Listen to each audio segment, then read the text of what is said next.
Hello everybody, this is Allshouse Gaming and welcome back to another episode of Let's Play Shadows over Loathing. In the previous episode, we passed our chemicals class, or chemistry, in the chemicals building, and got a companion out of the process. Who knew?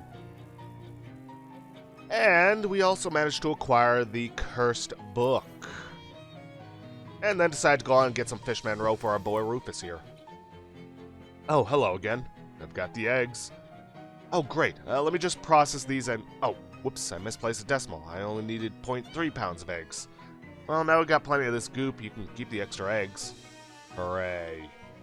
And you also need this, Municipal Contraption. This odd-shaped tool has City of Porkham stamped on it, leading you to wonder exactly why Rufus has it. And now we just slather you with this foul-smelling jelly. Come back and see me if you need it reapplied. Rufus's goop. -1 to all stats.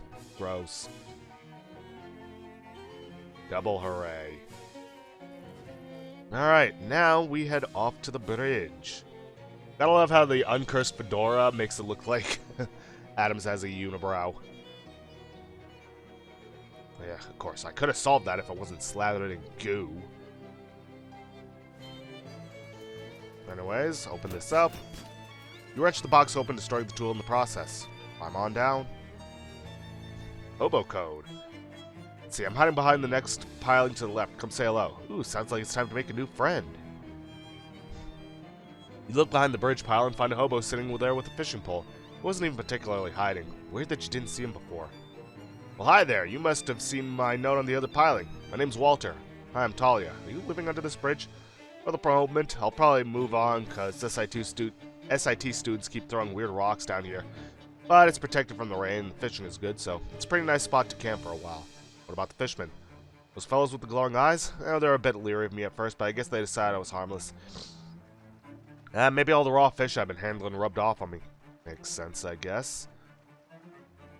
Hey, could you tell me about some hobo code? Mostly fishing-related ones, but sure, everyone should know the industrial chemicals dumping spots in particular. Oh yeah, I bet you get real weird fish there. I got one with 2 butts once. Do you mean tails? Nope. Ask about something else. Ask him about fishing. So, do you know a lot about fishing? I guess. I picked up a trick or two. You looking for some pointers? Oh, sure, that'd be great. So far, I figured out that you hold on to the long, stiff part of the pole and dangle the sharp wire thing into the water. Well, there's a sentence that stopped being a double entendre real fast. Here, let's expound on that knowledge a bit. Expert fishery. Better fishing results. Thanks. If you're thinking of moving anyway, there's a hobo camp on the outskirts of Ocean City. They could probably use someone with your fishing acumen. I'll just use regular tackle. I just use regular tackle, but that still sounds like a pretty good deal. I'll head out there directly. He packs up his gear and heads off with a wave. Good. Adopt a bank. This section of the bank is kept clean and safe by the fine folks at the SIT Chemicals Department. Right. Oh, hey. Pair of boots. An old pair of rubber boots described by his piling. Rubber boots. Adds bounce to your step. Meh. Vampire boots are still cooler. There is a pair of shadow boots that are pretty effing cool, but I don't know if we can get them. It's a nasty mud hole. Is a cloaca covered in mud worse than a regular cloaca? Well, there's one way to find out. Jump in. You emerge from that disgusting hole into a slightly less disgusting cave. Although, let's not be unclear here, the cave is very disgusting. What piles of eggs litter the uneven ground, and you hear a quiet gurgly breathing sound from the other end of the cavern. Let's get Rufus's stupid pearl. Oh hey, Shadow Rift.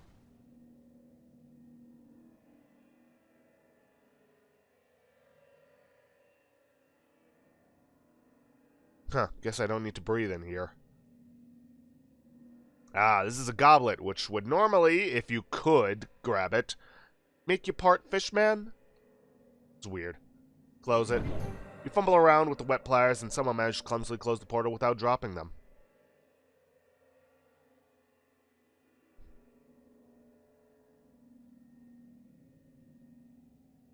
And that's about it. Some of these usually have a bit of a puzzle involved for taking care of things. Oh, this is almost definitely the fish mother. Your smooth, melodious voice speaking directly into her mind. You are a cunning and wily human to have bypassed the defenses of this place. Thanks. Don't ask how I did it. I already know. Fear not. The eggs I give my children to take care of are largely non-viable. It helps keep them out of trouble if they think they have responsibilities. Why have you sought out this audience with me, human? Well... Ask politely for the pearl? Well, it's about the pearls. Ah, so you are a treasure hunter, are you? It's not like that. A friend of mine needs one. He thinks he can use it to help him find his lost sister. I sense that you speak the truth. Family is important. Furthermore, you have been peaceful in your past encounters with my children. Wait patiently. Very well.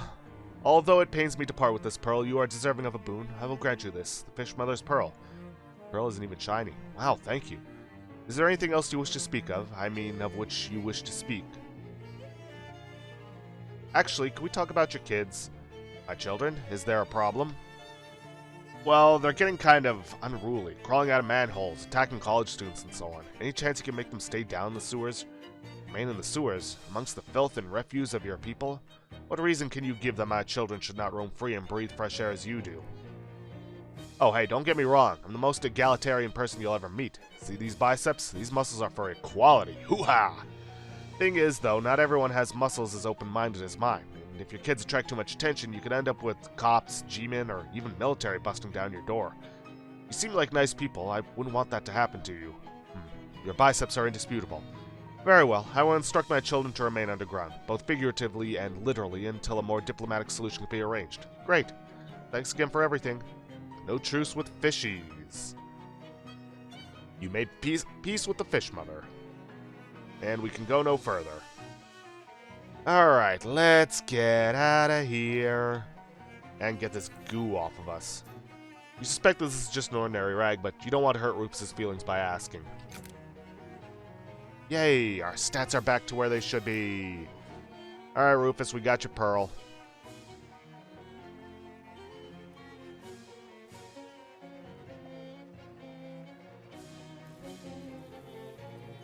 Oh, hello again. What should I do with these extra Fishman eggs? Well, I can cook them for you. Pinch a lye and some uric acid and they're totally edible. I don't want to know how you know that. He whips the glistening eggs together with some chemicals and fries them up over a Bunsen burner for you. Ever been to the ocean at low tide? Imagine frying that smell. Gives you 5 HP regeneration per round. Thanks. You got the pearl. Don't ask me for details. That gross, huh? No questions. Wow, that pearl really is a beaut. I'm gonna have to go into hardcore analysis mode for a while. I'll give you a call when I've figured out the next step on my plan. Alright. Now then, I did not go over the cursed fishing rod. It's one of the optional ones. Let's see. Cursed deals 3 plus muscle spooky damage. Can sometimes fish up shadow objects. Not bad. Uncursed deals 2 plus muscle damage. And Purified deals 3 plus muscle physical damage. Cannot be used to fish at all. Yeah. It's honestly not that great, but I am going to go along and uncurse it as well. There is one, maybe two, but definitely at least one item that I'm going to be holding on to. And in its cursed state. Found this simple syrup. Simple syrup, nice and easy. Found this drum of vermouth. Yeah, baby, vermouth is one of my favorite mouths. Alright, no point in ordering a drink of the new stuff we got, because we're just going to be taking care of business. We got that book, and possibly also a bachelor's degree in chemicals. I'm not sure exactly. Wow, sounds like a busy day. Yes, that's a fair assessment. I'm going to bed now. Okay, sleep tight. Don't forget to uncurse the book. We're having some trouble pinpointing the next artifact, but we should have it sorted out in the morning. Alright. You sit in the chair, which is surprisingly comfortable, and pull the weird metal dome thing over your head. What would you like to uncurse the day? Let's start with the cursed fishing rod. The machine winds up whirring and humming at odd intervals, casting about for some elusive frequency. This continues for some time and you begin having difficulty breathing. Just as you fear you might pass out, the insistent cycling suddenly stops with a pop. The curse has been removed and you can breathe once again. A cursed fishing rod. Strip of all eldritch magic and mysteric. The once cursed fishing rod is now perfectly banal. Actually, it looks pretty lousy. which doesn't matter much because this line was dismissed along with the curse. Or the line. Fisherman's curse now swims in the very depths of the machine, daring any astral fisherman about to come down and get it.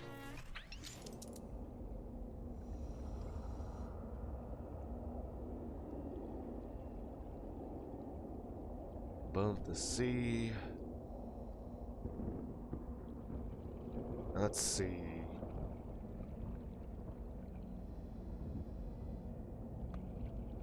I believe for this one we just need to keep choosing fish until we find something else to fish up.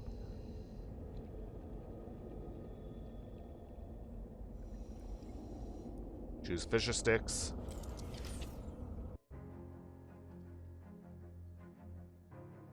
So you get the feeling the more fish you help him catch, the happier I'll be. Wait, who's he? You know deep in your gut that this curse is a man. Not the way that sailors talk about their ships using female pronouns. This isn't a male curse, this curse is a man. Weird.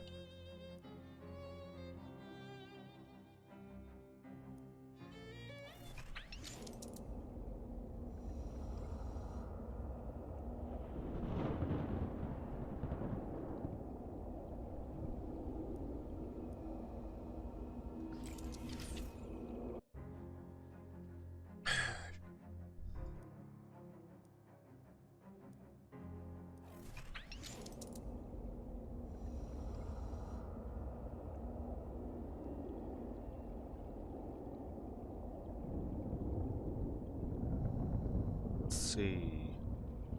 Hasn't shown up yet. Ah, now the bike shows up.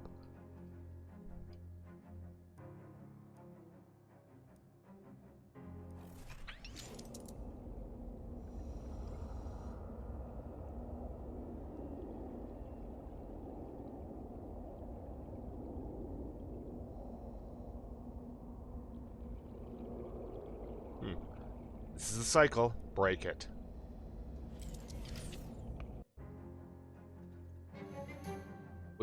When the curse got its teeth in that bicycle, it screamed, but only for a moment, and then silence. Limp silence. The insatiable eldritch hunger for fish that once animated the curse is gone. Fishing rod remains behind, just a stick and a hook. Too weak to catch anything that lives. Can't even fish with it now. Yep. But that's what I needed to do. It's better for the environment this way. If you think this is bad, wait till you find out about gasoline. This is so unfair. Alright. Librum, umbrum, yada yada. Ita vero, you offer the grim Latin tone to the machine. Your head tinkles as the machine thrums and vibrates. Inhuman vowels undulate in your ear.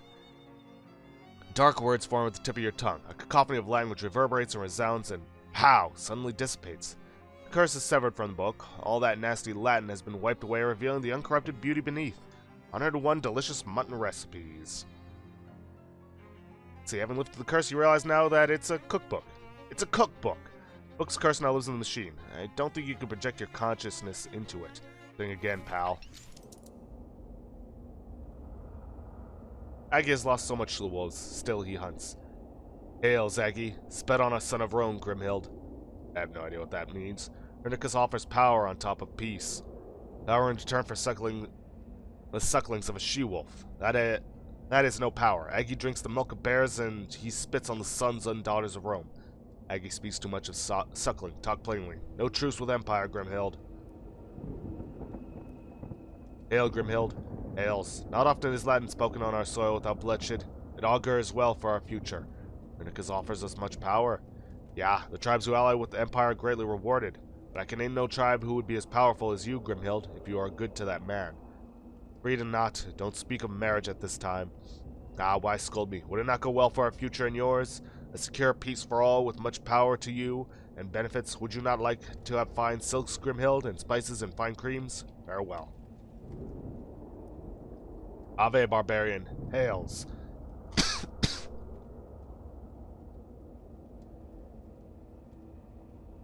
I stand before you in the name of Imperator Gaius Julius Caesar Divus, Dominus of these lands. The Imperator's birthday is next Mercury's day. It is a big birthday. He will be 40. Sign his birthday card, barbarian, and the Empire shall look upon you, will look with favor upon your tribe. When we are in public, you still call me barbarian? Ah, so you seek in private to ply me with sweet words, but now you call me barbarian.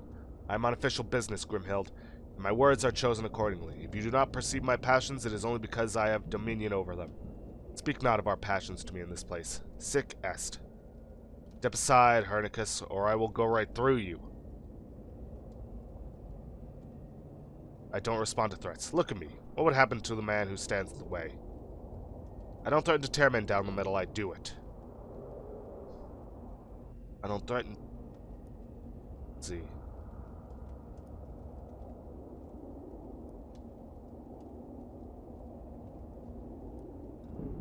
Don't respond to open questions. Why do you persist in vexing me? I don't respond to open questions. You remember what happened when you first annoyed me? I don't respond to recall and process questions. This time I will keep going until I am rubbing your eyes together in the palms of my hands. Don't respond to threats. You respond to me or you'll die.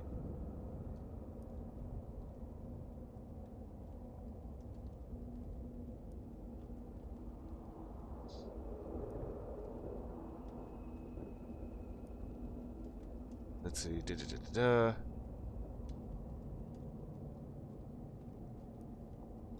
Don't respond to rhetorical questions. How would you like to die today? You remember what happened when you first annoyed me?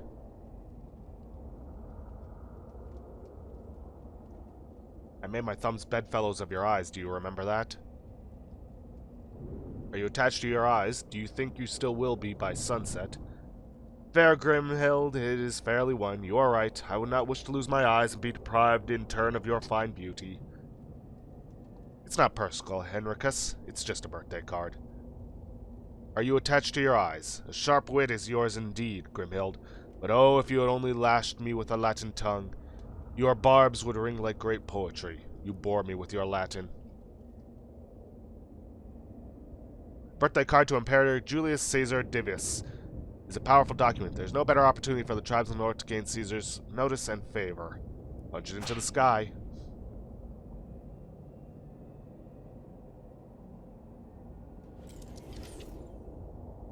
Nice. Consummatum est. The curse that once lodged within that forbidden and nasty text has been unwritten and undone. And you find it a fascinating final chapter you did not notice before. 10 new ways to prepare mutton. What a bounty. Happy birthday, Caesar, wherever you are. Thanks, Talia, but it's Jessica, not Caesar, and it's not my birthday. My mistake. Alright, read it. Book is so much less scary than it used to be that it's almost as boring as a real book. Read it. Oops. Well, basically we get extra meat drops now.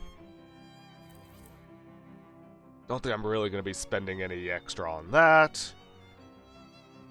I think with that, we're going to head to bed.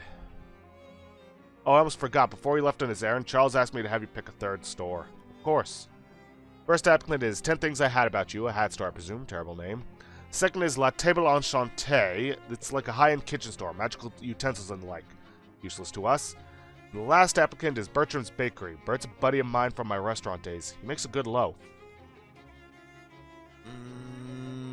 Bakery sounds good. Okay, I'll get them moved in, and then I'm sure Charles will get the next storefront ready for applicants. Thanks, Jessica. Yank your poster up, making your space seem even more like a messy dorm room. That's how I like it. So we only get the one. It doesn't matter. Anyways, off to bed.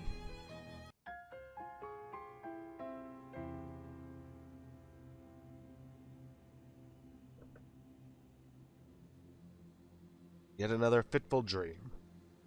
3 statues of you, each whispering. Listen. See, all I ever got, all I'm doing, bronze, study, bluffing.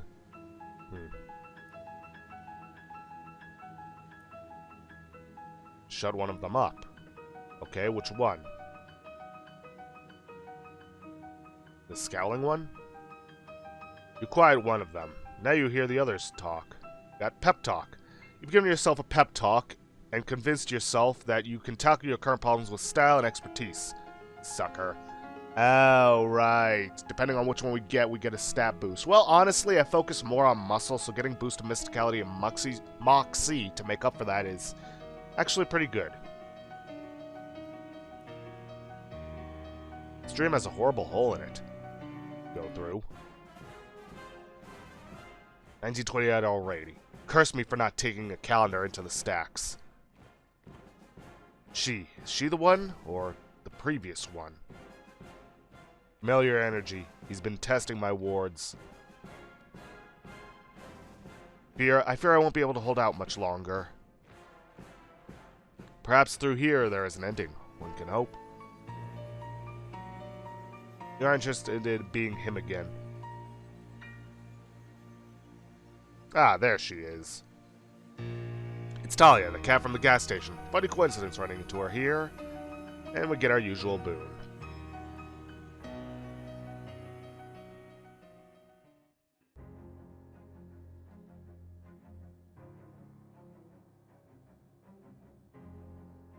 Alright, nothing else to say? Good. Talia, thank God you're finally awake. Am I? If you say so, what's eating you? I'm at my wit's end. Charles Wallace has gone missing. Really? Where did he go? He wouldn't be missing if I knew that. She closes her eyes and takes a deep breath. Okay, I'm panicking. Come on, Jessica, don't panic. I do know where he went before he went missing. What happened? We were having trouble getting the detectotron to focus on the next artifact. All we could get was the Big Moist. The Big Moist? It's a swamp north of Porkham, and I'm pretty sure that the entire swamp is not the cursed artifact in question. Charles went out there yesterday afternoon to see if a downed power line or something was causing the interference. Huh, and he hasn't come back yet? No, he hasn't. Or maybe I should go looking for him. Are you trying to drive me crazy? Come on, get a wiggle on for crying out loud. Charles could have been eaten by gatormen by now. Is this map a slice of Swiss cheese? It's a sponge. Which deli have you been going to? A sponge is definitely not a map. You're going to a swamp. It's soft, damp, and has holes in it. What do you want from me? Alright, okay. Did you say something about gatormen? Gatormen, you know. I don't, which seems like a good thing. Big Moist is home to a tribe of nasty and belligerent half-people, half-alligators. They don't take kindly to intruders, such as, for example, Charles Wallace. Or me, presumably. Are you chickening out on me now when a friend's life is possibly at stake? Have you ever heard of sunk cost fallacy? Ever hear, From the look on Jessica's face, this does not seem like the best time for this quip. If you want to continue to have a face to make quips out of. I'm going. We also got, not 11 messages, 2 messages. It's tally marks. Alright, call them all back.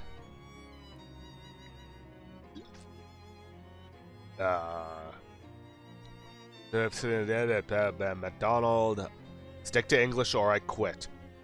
Your resistance to international forms of communicationing may prove to have a hinderancing effect on you in the future. Our organization possesses ambitions of operating worldwide-wise. I'll jump off that bridge when I get to it. What do you need? An incomplex reacquisition. A team of our operatives transporting a shipment of alcohol through the local wetlands encountered difficulties and were compelled to abandon their submarine. The wetlands proved to be drier than we had anticipated.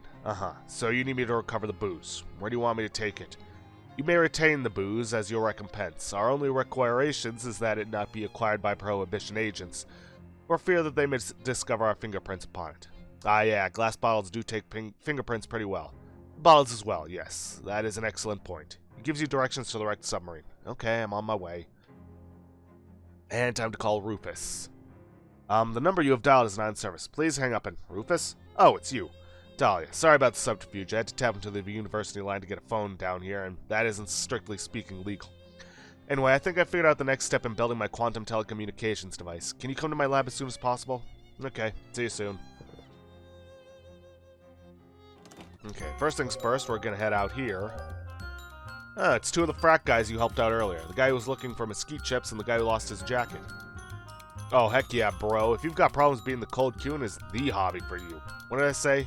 Wait, did I say hobby? I meant lifestyle. Standing next to a warm, comforting fire does sound pretty good, right, bro? Plus, while you're standing there, you can be queuing up some burgers or weenies or whatever. It's win-win. Gosh. basking in the warm glow of their conversation. Nice. You back, baby? I am. Here's your cut of the profits, baby. Okay, then. Absinthe will give us an extra boost to mysticality and moxie. Not a bad idea. We could go for cola. Could go for vermouth for extra damage to ranged weapons, or the simple syrup for +3 to melee weapon attacks. Yeah. Absinthe and simple syrup. Sounds great. Bottoms up. Well, our moxie is actually outpacing our muscle. That's actually kind of concerning. Oh well, I'm probably going to go for ripped triceps next and then matter over mind. Alright, and as usual, we always want to grab this.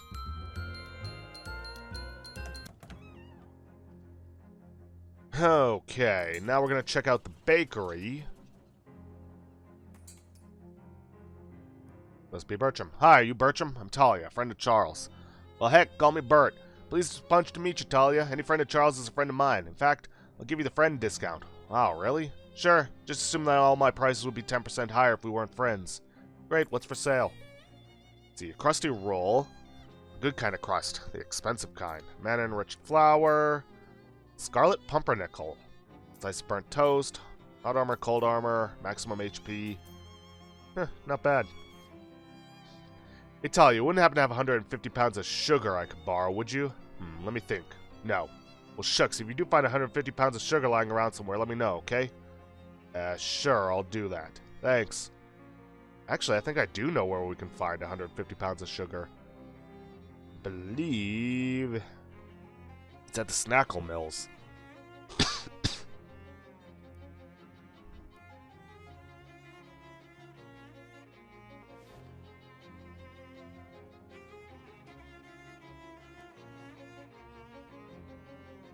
Huge amount of loose sugar. Grab 150 pounds of it. Find a burlap sack and toss 150 pounds of sugar into it.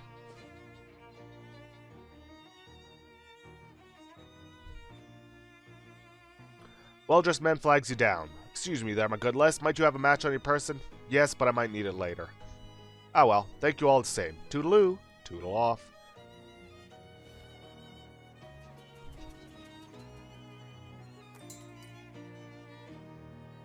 Hey, Bert. I brought the 150 pounds of sugar that you said you needed.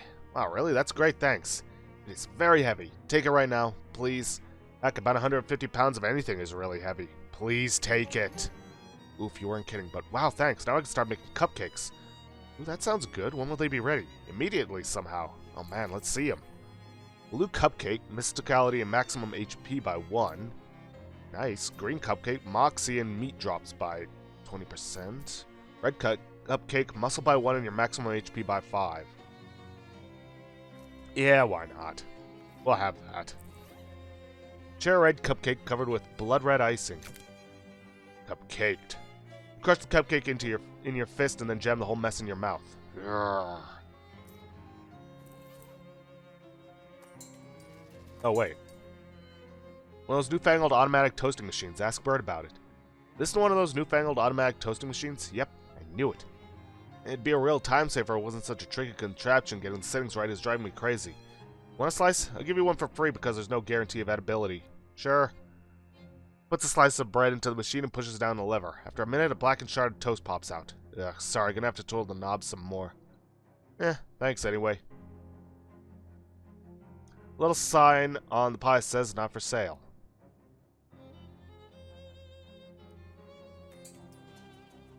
Okay then, well, we're actually not going to head to the Big Moist this episode just yet, because I may as well go see... Hold up, a moment if it pleases you. Friend Talia, it occurs to me that my old office here at the Institute may yet be accessible, and if so, then my binder of research notes might be of some value to us. Oh really? Where's your office? At the far end of the Infinite Corridor. How is that possible? Mine was one of the first offices in that wing, you see. And they began the corridor from that end. Huh. Okay, I'll wait here. You pause to mop your brow with your pocket handkerchief. Dare say the Infinite Corridor has gotten longer since last you were here, but at length you have returned to your old office and discovered to your delight that it is just as you left it. A bit dustier, perhaps. All your books are still here, even your autographed copy of Newton's De Mot Corporeum Ingirum. Fascinating stuff that, though a bit outside your wheelhouse. This takes me back to the old days. You are obliged to use coffee cups for our experiments, as test tubes had not yet been invented. Dean eventually made a very strict rule against japery and practical jokes. Gee, I wonder why. Your old lab assistant's desk. What's his name again? Schmidt? You do recall that he used to give you merry hell for mispronouncing it all the time. You wonder if he ever made tenure. Your old desk, and your note with satisfaction that your standing orders to the cleaning lady to never touch it have not fallen by the wayside. Look at your notes. Professor Adams learns a new skill, boring lecture. You locate the spine of your notes binder in the detritus and yank it out with a quick jerk, such that the remainder of the pile settles itself without collapsing. Your first periodic table. Earth, fire, air, water, phlogiston. Phlogiston? Things were so much simpler back then. You have recovered the notes for which you came. Proceed back to Talia? Yes, indeed. Well met, Talia. I have returned. Hi, Professor. Did you find what you were looking for? Indeed I have, and I dare say they may come in handy in times ahead. Great, let's go. Well, with that, I'm going to end this episode off here for today. If you guys like what you see, please leave a like, subscribe for future content, don't forget to hit that bell icon to get notifications when I upload, and please, leave a comment down below this video. I'll see you guys in the next episode. Thanks for watching.